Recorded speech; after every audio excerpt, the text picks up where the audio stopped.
మెచ్చి మెచ్చి మేనరికమని అన్న కుమారే దగ్గర ఇచ్చేవచ్చు సార్ తల్లి పావుగండ వదిలి ఓలుగొండకెళ్తున్నాం ఓలుగొండ నీ అత్త మామల వాటికి ఎన్నిటి కట్టి చెప్పరాదు తోడి కొడిన మాట తోసేయకుండా బావ మరల మాటకు బదులు చెప్పకుండా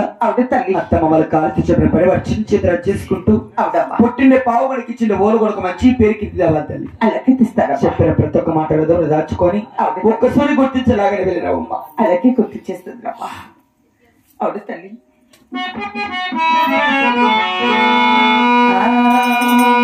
అమ్మ అత్త మామల మటల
నా అత్త మామల బట్టలకి ఎన్నటికీ అడ్డాడా రాడు తల్లి అవు తల్లి నా తోడు కూడా బట్టలకి ఎన్నడికి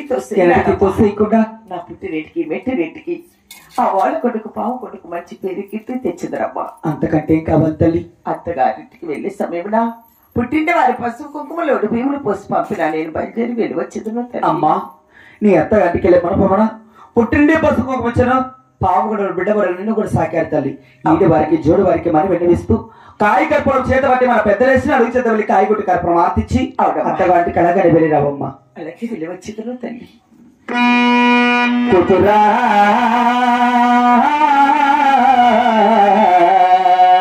నా చిన్ని కుతురా రవణిసినమ్మా